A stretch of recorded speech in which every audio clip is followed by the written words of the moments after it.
Hey YouTube, this is Corlash1990, and today I have another PvE-inspired Ashes Reborn deck tech, and this one is for Dimona Odin Star, and this is just the quintessential beat-down mid-range deck. It plays all the beef and everything to power them up, and to just kind of smash through whatever the Chimera is doing. So let's get into the deck tech. So to start things off, we have the Phoenixborn, Dimona Odin Star. Aesthetically, this is a very cool looking Phoenixborn too. It's kind of like Thor, looking thing. And yeah, she's got great stats. 7 Battlefield's great. I like the 3 Spellboard. 16 health is a bit rough, so you have to be a little conservative on how you're taking damage on her. And her main shtick is Promote, which is a main action, exhausts, and it costs 2 dice, so it's pretty hefty. And you remove an exhausted ally you control from play, and if you do, place an Empyrean Mount Conjuration onto your battlefield and place that ally face down underneath that unit. So the thing she plays is this. It is a 3 attack, 3 life, 3 recover, which is a little odd for a conjuration, but I think most of the mounts have that. And it has 2 abilities, one of them being an unexhaustible one, which every mount has that ability. But a Battle Master, when this unit is declared as an attacker, you may choose target unit and opponent controls. That unit must block this turn if able. Doesn't necessarily do a whole lot against the Chimera. It's just a way to attack with something, remove it from play with this, put this out, attack with this, and if they kill this, you get that ally back in your hand. That's what the dismount ability does. So anyway, that is Dimona. Now we'll go into the actual deck. And yeah, the reason why I'm playing her is because of Wayward Knight. This is one of the coolest looking cards in this game. It just looks so awesome.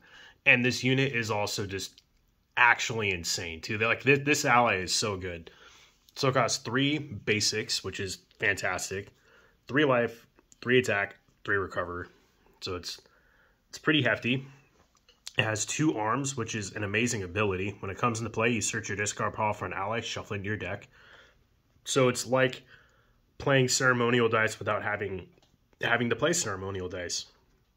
And it has this ability called Charge, which is a side action. Take an attack action. That's actually insane, because attack actions are always main actions. This lets you play something and attack with it immediately. It's so good. And then you have to target a unit, declaring this unit as the attacker. So play this, shuffle like a dead, another version of this, or like Holy Knight, back in your deck, taking a side action to attack and kill an aspect. It's so good. This card is so good. And then next we have another really good ally that also looks epic, kind of like a holier version of something out of Dark Souls, just like how that is. This is one of the knights, though it doesn't have 4 health, it has 3, but it has the whole power, class and basic. And it's very simple. It has magic armor. This unit cannot be targeted by spells and opponent controls. There's a lot of aspects that target things. This just says no. Yeah, and 3 attack and recover 2. It's a very solid unit. All around, just very solid card. And now the allies get a little weaker because you can't play all beef because they are very expensive. So you need some mid-range to lower cost things to kind of round out the cost curve of the deck. And I play 3 Crystal Archer. This card's great in PvE, especially against certain aspects. It's not too expensive to play, but 2 attack, 2 life, recover 1, and has preemptive shot 1. When this unit is declared as an attacker, blocker, or guard, you deal 1 damage to target unit opponent controls. That's anything. That's whatever it's attacking you, whatever you're attacking it, whatever you're not doing anything to. Yeah, Crystal Archer is great. To kind of give myself a lower curve and to play stuff out of sequence. Plus, I'm playing time dice, so you might as well. I have Swift Messenger, cost 1 for 1 attack, 1 life, 1 recover. Though recover doesn't really matter. But as Swift, whenever a unit comes into play, you can play this from your hand without paying its main action cost. So once the Chimera reveals, you can just play this for free. So the next turn, you can kind of swarm out the Chimera. And it has Assist 1. When it comes to play, draw a card. So it's a little more, card filtering. And then finally, to round off the allies, I play 3 Shepherd of Lost Souls. It's a main and a side, so it's a very slow card, but it has a good ability. It's Spirit Guide. When it comes to play, you search your discard pile for an ally with a title other than this unit's title and place it into your hand. So it's a way to get back your Wayward Knights, your Holy Knights, all that stuff. And then now for the ready spells, I'll just kind of take them all out. These 3 I will just kind of put right here for the time being. So the first one is Summon Cloudburst Griffin. This card, like, this conjuration's very solid. It's a little expensive to play, but it is totally worth it because the Cloudburst Griffin has 3 attack, 2 health, and it has quick strike, so it does damage first when it's attacking. This is such a good way to just ace out certain aspects and then still have something as, like, attacker or a blocker or whatever, like when the Chimera goes to attack and they have to attack this, instead of just like kind of, suiciding stuff into things. Yeah, Cloudburst Griffin's great. And then next we have Summon Emperor Lion, which is where these come into play. Yeah, very, very expensive. Costs 3 to get the Emperor Lion out, but it is completely worth it. Emperor Lion's one you can only have 1 of.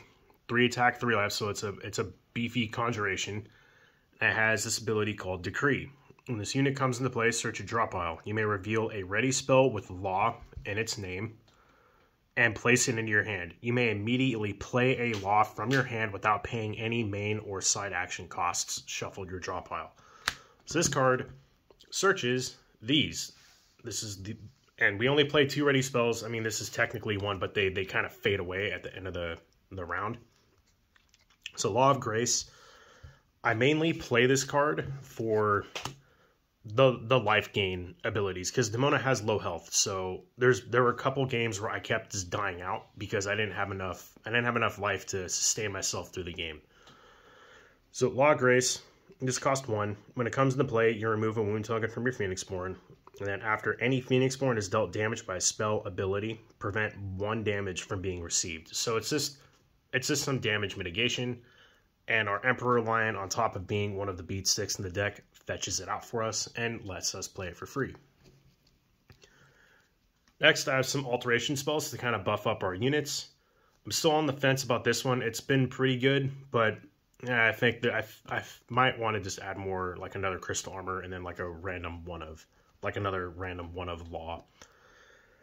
But they're both side actions. They both costed a Divine Die.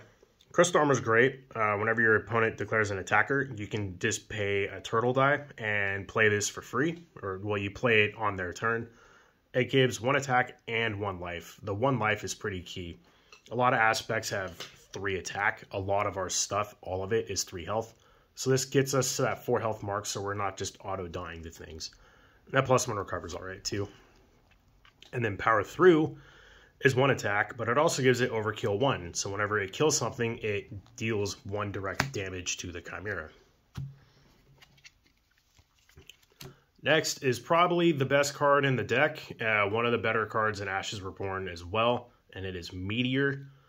It's a main and a side. It costs 2 Divine.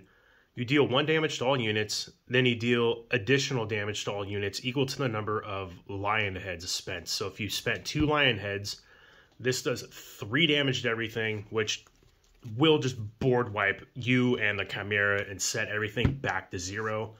And being able to go into a turn where the Chimera has nothing revealed is really key for beating the Chimera, especially in the more difficult levels of it. Yeah, Meteor kind of guarantees you to get there. So if you're playing Divine and you're looking to play PvE, you better be playing 3 Meteor. I think this card is an auto-include for that exact reason. And to round the deck off, we have 3 Heal. Again, it's a side action, which is great. But it's just remove all wound tokens from a unit or 2 wound tokens from your Phoenixborn. So it's just more ways to get Dimona to last a little bit longer. Like I said, I was having a lot of problems in the more difficult versions of the Chimera, having Dimona outlast all that stuff that the Chimera does. So anyway, that is the deck tech. Yeah, this deck it's a lot of fun to play. It can be clunky at times, but it's pretty fun playing all these big, beefy units in, just not really caring what the opponent plays, you know, what the Chimera plays, and just kind of just bashing into them head on. And I will say this deck transfers to PvP really well. In fact, it can get better because the Emperor, like, you know, Emperor Lion with all of the laws. There are a lot of laws in this game, and a lot of them do great things for PvE. Like I said, I just focused on health gain for this one, but it allows you to play a lot of one-ofs, so you can kind of search them out for when situationally when you need them. And having the Emperor Lion spell in your starting, like in your first 5, you're always guaranteed to have that. And in fact, for first 5, I include both of these, Wayward Knight, Holy Knight, and a Swift Messenger. Just all the beef right out from the get-go. Just you want to just be playing units immediately. The ready spells, like using them is a bit slow against the Chimera. It's better to just play a lot of units head on and to just rush the Chimera as fast as possible. The ready spells get better in the later turns of the game against the Chimera. So anyway, that is the deck tech. Yeah, again, I really hope this has been insightful for people looking to get into Ashes Reborn. It's a fantastic game. It shows a lot of representation. It has a great artwork. There's something in it for everyone to relate to or see themselves in it, which I think is important. And yeah, it's an all-around great game. It's the best. It has the best solo mode out of any game I've played, and I play a lot of games, so that's, I think, saying something. So anyway, please make sure to like, comment, subscribe, and I'll catch you all next time.